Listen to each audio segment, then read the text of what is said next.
Olá e sejam muito bem-vindos. A nossa conversa de hoje parte de umas ideias de um texto acadêmico chamado Texto-Cena e a Intermedialidade no Teatro Contemporâneo. E a gente vai mergulhar numa questão que parece simples, mas que é, assim, um véspero. No teatro, quem manda? É a palavra escrita? O texto que o dramaturgo poliu por meses? Ou será que é o que acontece ali, ao vivo, no palco? O corpo, a luz, o som. A gente vai investigar como essa relação de poder evoluiu e com um foco especial, no que anda acontecendo no teatro brasileiro hoje.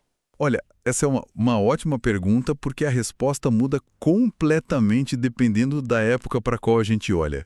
Não existe uma regra fixa, sabe? Entendi. Ao longo da história, essa relação foi de um extremo ao outro. A gente teve períodos em que o texto era quase sagrado, intocável, e outros em que os artistas em cena disseram: não, peraí, a nossa arte tem a sua própria linguagem. O palco fala por si. Exato. E o interessante hoje é que a gente não está em nenhum desses extremos. Vivemos uma espécie de convivência, às vezes pacífica, às vezes bem caótica, entre todas essas possibilidades. Certo, então para a gente entender esse caos organizado de hoje, acho que a gente precisa voltar um pouco. Como era no começo? Naquele modelo mais tradicional, que talvez a gente tenha na cabeça quando pensa em teatro clássico. Ali o texto era o rei, né? Rei, imperador e divindade tudo junto. Era um modelo que a gente pode chamar assim de textocêntrico.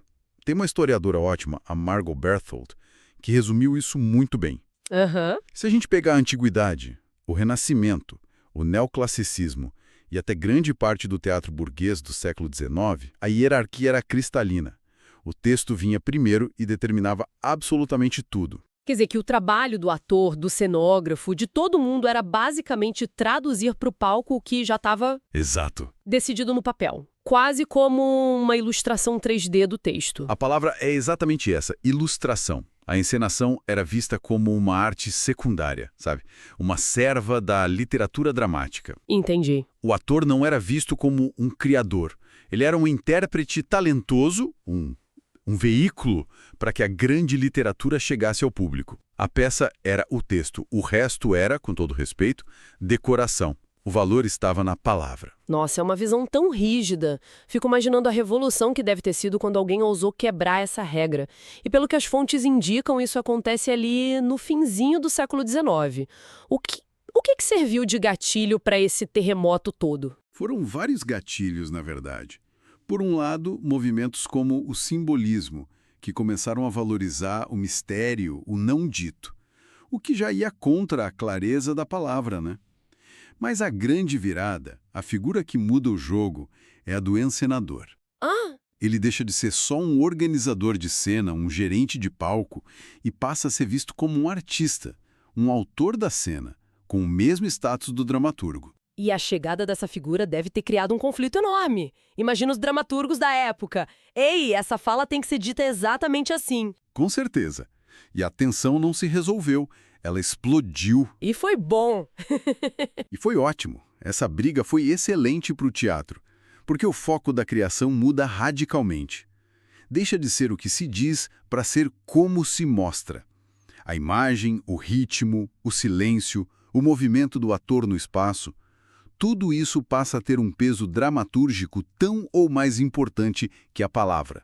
E aí que surge uma ideia fundamental, a de escritura cênica. Escritura cênica. Eu gosto desse termo. É uma ideia poderosa. Quer dizer que é como se o encenador estivesse a pintar com corpos, luz e som, em vez de só colorir o desenho do texto. Perfeito. A cena passa a ser um texto em si mesma, com a sua própria gramática, sua própria sintaxe, e o espectador é convidado a ler essa nova linguagem, que é feita de atmosferas, de energias.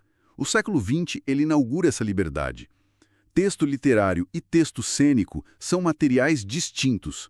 Podem andar juntos, podem brigar, todas as combinações se tornam possíveis. Fascinante essa revolução na Europa. Mas e aqui no Brasil? A gente simplesmente importou esse modelo ou a nossa história teve um tempero diferente? A gente demorou mais para o encenador tomar o poder? A gente teve o que o texto chama de uma temporalidade própria. O nosso caminho foi outro. Uhum.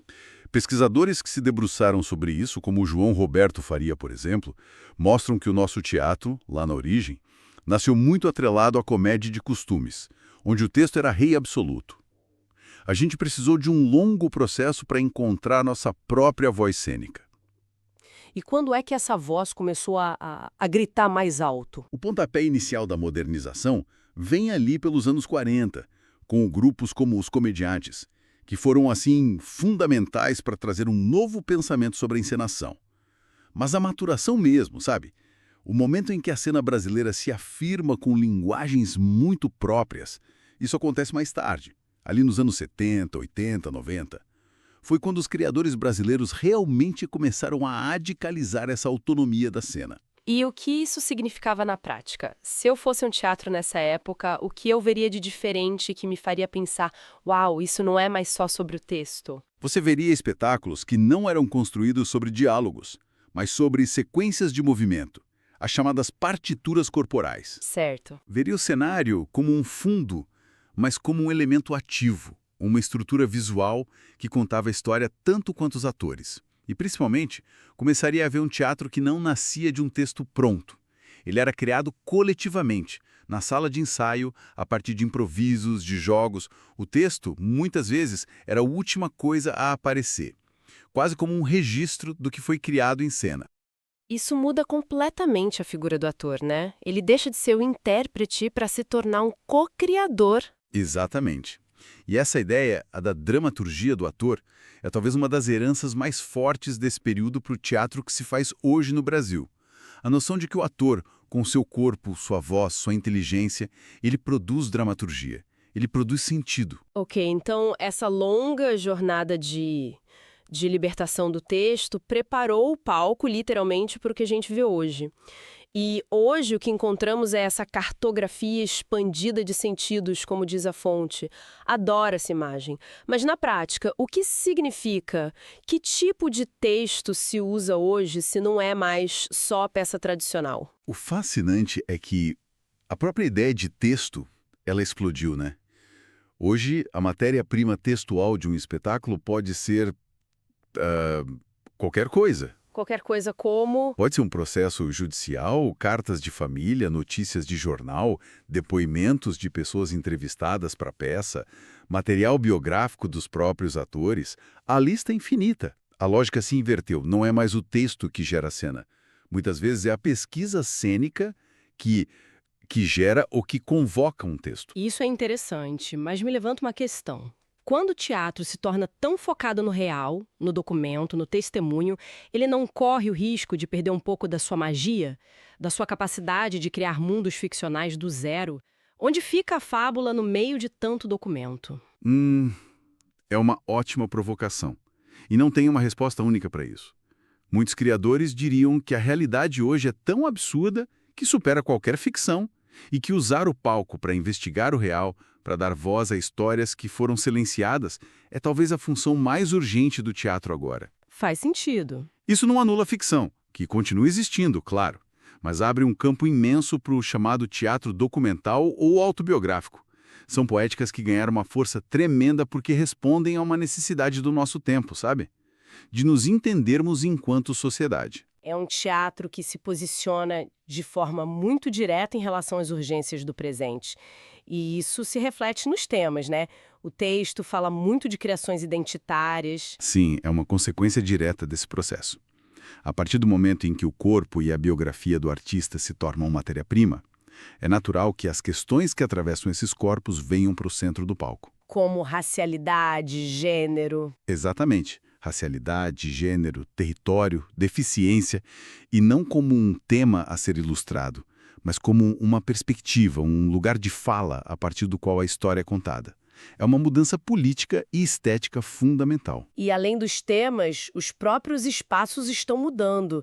Não é mais só o palco italiano. De forma alguma, essa investigação do real levou o teatro para fora do teatro, para a rua, para prédios abandonados, apartamentos, para o espaço urbano. As experiências imersivas ou site specific, onde o público se move e interage com o ambiente, são outra marca forte. O espaço deixa de ser um contenedor neutro e passa a ser parte da dramaturgia. Peraí. Pelo que você está descrevendo, parece que hoje em dia ir ao teatro é quase como ir a uma galeria de arte, a um cinema e a um concerto tudo ao mesmo tempo. As fronteiras simplesmente desapareceram. Elas não desapareceram, mas se tornaram incrivelmente porosas, fluidas. E é isso que torna a cena contemporânea tão vibrante. O teatro hoje é, por definição, uma arte intermedial. Ele canibaliza e dialoga com todas as outras. É uma arte de fronteira. Vamos explorar isso um pouco. Como é esse diálogo com a dança e a performance, por exemplo? Hoje, em muitos espetáculos, é impossível dizer se o que a gente está vendo é teatro ou dança. A linha que separa o ator, o dançarino e o performer ficou muito tênue. O foco está na presença cênica, na ação física, na qualidade do movimento. Não importa a etiqueta que a gente coloque. O corpo é o centro. Ele pode tanto dizer um texto de Shakespeare como executar uma coreografia abstrata no minuto seguinte. E com o audiovisual, esse parece ser o diálogo mais visível hoje em dia, com telões e projeções por todo lado. Sem dúvida. E vai muito além de usar um projetor como cenário, sabe? O audiovisual entra na estrutura da cena. Um exemplo brilhante disso é o trabalho da diretora Cristiane Jatati. Ela cria espetáculos que são, ao mesmo tempo, uma peça de teatro e um filme sendo rodado ao vivo. Eu vi uma peça dela e é uma loucura, porque a gente fica sem saber se olha pro ator em carne e osso no palco ou pro detalhe do rosto dele no telão. A nossa percepção fica completamente dividida. Exatamente isso. Ela não usa o cinema para ilustrar o teatro. Ela coloca as duas linguagens em tensão, uma potencializando a outra. Certo. O que a câmera revela que o nosso olho não vê no palco e o que a presença viva do ator revela que a imagem filmada não consegue captar. É um jogo de percepção riquíssimo que só é possível nessa fronteira. E a literatura? O texto, que era o antigo rei, como ele entra nesse jogo de fronteiras? Ele volta, mas de uma forma totalmente nova. Em vez de se focar só em textos escritos para teatro, a cena contemporânea vai buscar material em romances, poemas, ensaios, biografias. Qualquer forma de literatura pode ser, assim, o detonador de uma criação cênica. É uma forma de trazer narrativas complexas para o palco sem ficar preso na estrutura do diálogo tradicional. Entendi. E não podemos esquecer do som, de forma alguma. Hoje, a paisagem sonora, a música, muitas vezes elas não são um acompanhamento, elas são a própria estrutura da peça. O ritmo de uma cena pode ser ditado por uma batida eletrônica. A atmosfera pode ser construída por camadas de som.